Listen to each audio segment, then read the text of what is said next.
과학기술 분야 정부 출연 연구기관의 수장은 연구의 정책과 방향을 결정하는 중요한 자리인데요. 한국한의학연구원이 13개월째 후임 원장을 선임하지 못해 전 원장이 1년 넘게 재임하는 비정상적인 상황이 이어지고 있습니다.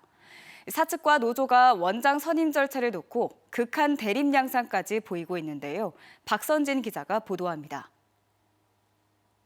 12.3 내란 사태로 불거진 탄핵 의결과 대통령 직무정지로 덩달아 멈춘 것이 있습니다. 바로 대한민국 과학을 선도하는 정부 출연 연구기관들의 기관장 선임 절차인데요. 그로부터 반년 가까이 지난 현재 23곳의 과학기술 분야 정부 출연 연구기관 중 기관장이 선임되지 않은 곳은 한국한의학연구원이 유일합니다. 결국 임기가 끝난 원장이 임시 방편으로 13개월째 자리를 맡고 있습니다. 그런데 한의학연구원 노조가 사측이 원장 선임 절차에 개입했다는 의혹까지 제기했습니다. 지난해 진행된 선임 절차에서 사측이 3배수에 든 한 후보를 절도죄로 경찰에 고소했는데 내부 감사 등 고발에 필요한 내부 규정을 지키지 않았다는 겁니다. 특히 고소를 한 시기가 부적절했다는 게 노조 측 주장입니다. 하필 그 시기에 개입을 함으로써 과기부에서 인사 시스템을 작동하는 데 굉장히 큰 영향을 미쳤고 인사검증이 이렇게 길어진 예가 없거든요.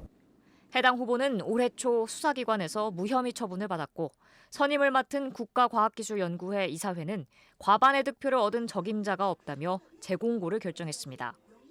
연구원 측은 그러나 노조가 제기한 의혹을 전면 부인했습니다. 해당 후보가 지난해 6월 말 퇴사한 직후 3,900만 원 상당의 도서 등을 무단 반출한 사실을 파악했는데 200만 원 이상의 횡령 혐의가 발견되면 반드시 고발해야 한다는 내부 규정을 따른 것이란 겁니다. 또 후보 인사검증 기간이라는 이유로 법적 조치를 지체할 수 없었고 노조 측 주장과 달리 내부 감사와 법률 자문까지 거쳤다고 설명했습니다. 연구원 내부의 갈등이 커지는 가운데 신임 원장 선임 절차는 지난달 다시 시작됐습니다. 국가과학기술연구회는 오늘 원장 후보자 심사위원회를 통해 후보를 다시 3배수로 압축해 이사회를 열 예정인 가운데 장기화된 리더십 공백이 이번에야말로 채워질 수 있을지 관심이 모입니다. MBC 뉴스 박선진입니다.